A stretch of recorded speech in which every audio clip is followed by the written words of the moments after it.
হায় আমার আফসোস, মানুষ সাক্ষরতা আন্দোলন শুরু করে নিরক্ষরতা দূর করার জন্য দেশে সাক্ষরতা মানে যারা টিপসই দেয়, বাংলাদেশে যাতে কেউ টিপসই আর না দেয়, সকলেই দস্তক দেয়, এই জন্য আন্দোলন হয়। এবং এই আন্দোলনে তারা জিরো জিরো টলারেন্স ঘোষণা করে যে আমার দেশে কেউ আর টিপসই দেবে না।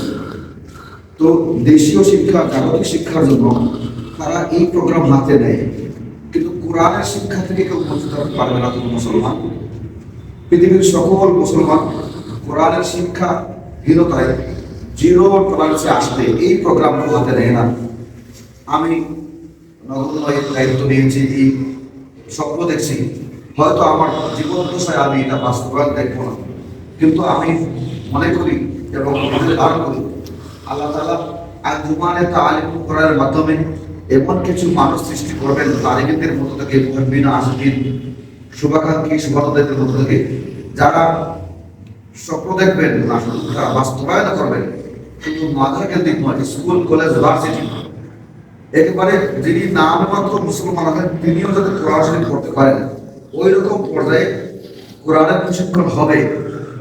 আলহামদুলিল্লাহ হযরত দুনিয়াতে এখন নাই, কিন্তু এখন তার সুযোগ উত্তরসূরি আমাদের বর্তমান আঞ্জুমানের সাধারণ সম্পাদক, কেন্দ্রীয় সাধারণ সম্পাদক ইমদাদুল রহমান সাহেব একটু বলেছেন যে আমরা ফারিগিনদেরকে 20,000 ফারিগিনদেরকে পুরস্কার দেব, যেটা অন্য কোনো বোর্ডের পক্ষ থেকে এরকম ঘোষণা আসে নাই।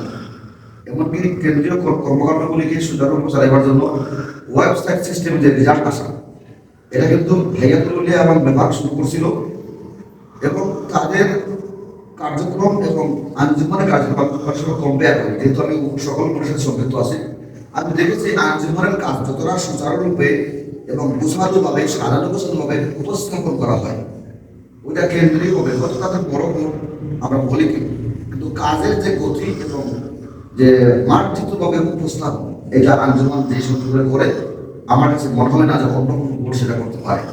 তো আমি অত্যন্ত গর্বিত যে আঞ্জুমানের সাথে কোনো না কোনোভাবে জড়িত আছি, এই জন্য আমি নিজেকে ধন্য মনে করি। এই জন্য আমি আপনাদেরকে আহ্বান জানাই যে আমরা কোনো না কোনোভাবে যে যেখান থেকে আমরা আঞ্জুমানের সাথে হয়তো প্রশিক্ষক হিসেবে, হয়তো পরীক্ষক হিসেবে, হয়তো আমরা কেন্দ্র পরিদর্শক হিসেবে, অথবা আমি একজন প্রশিক্ষণার্থী হিসেবে, অথবা আমি মহিলা হিসেবে, যে আমি হয়তো আমার এই বয়স না, আমি বিদেশে থাকি, প্রবাসে থাকি, আমি যদি শুনি যে আঞ্জুমানের একটা সেন্টার ওই জায়গায় চলতেছে, ওখানে মাস শেষে কারি সাহেবরা তারা 5 জন 7 জন 8 জন 10 জন তারা পড়াবেন, তো তারা তাদের তো একটা শ্রমের একটা মূল্যায়ন করতে হয়। তো আমি আমার সাধ্য মতো আমি কিছু টাকা পাঠাবো যে জিম্মেদারের কাছে, যে ছেলেরা যুদ্ধ করে চলে। এরকম ভাবে আমরা গোটা বাংলাদেশ থেকে এবং গোটা পৃথিবী থেকে যদি কোরআনই এই খেদমতের সাথে সম্পৃক্ত হতে পারে, তাহলে কি হবে?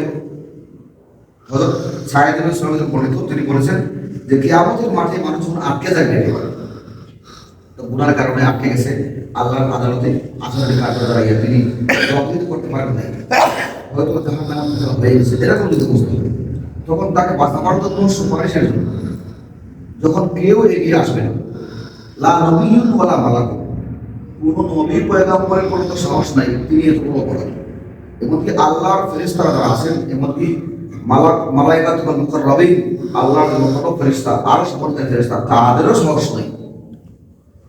এখন ওই মুহূর্তে এই বান্দাকে জাহান্নাম থেকে মুক্ত করে জান্নাতে নিয়ে যাবে কে এবং কি আছে?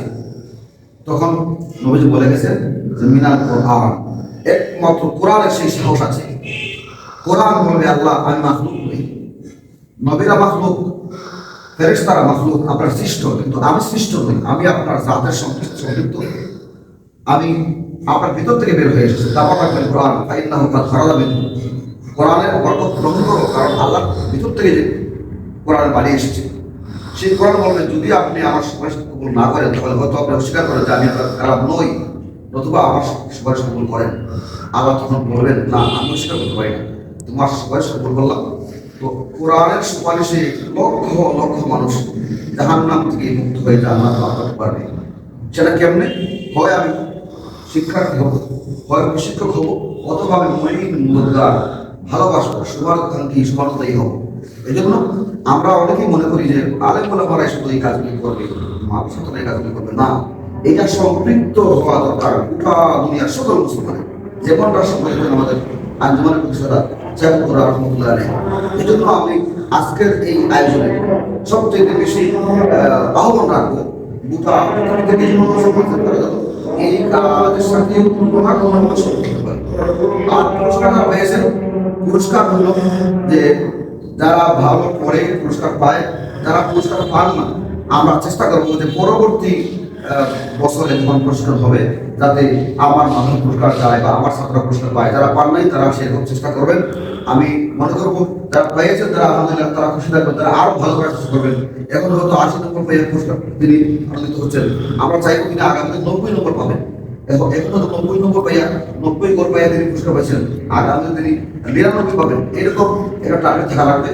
পুরস্কারের কারণে যাতে আত্মতুষ্টি না আসে, আত্মতৃপ্তি না আসে যে আমি তো পুরস্কার পাই গেছি, আমি তো 1 নম্বর 2 নম্বরে চলে আসছি, আমি 10 নম্বরে চলে আসছি, এই রকম মনোভাব সৃষ্টি না হয়।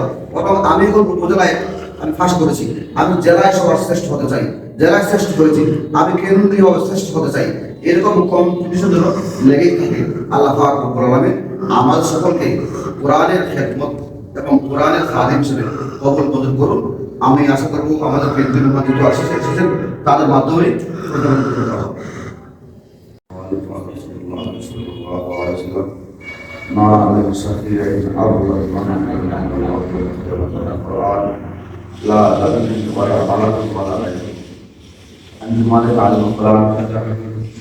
বাংলাদেশ কেন্দ্রীয় নেতৃবৃন্দের মধ্য থেকে আঞ্জুমান সাধারণ সম্পাদক উপস্থিত জেলা সেক্রেটারি উপস্থিত আমাদের উপস্থিত আছেন জেলা সাধারণ সম্পাদক আমাদের রাজনগর উপজেলার থেকে আমরা আঞ্জুমানের কাছে ব্যবহার করার চেষ্টা করি। আমি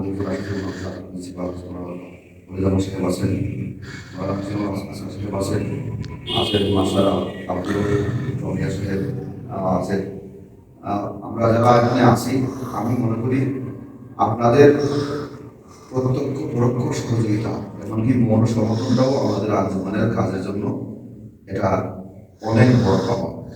আপনাদের সহযোগিতা ছাড়া আঞ্জুমান আমাদের রাজনগর সরকার এইরকম সুন্দর সচেতনও চলতে পারত।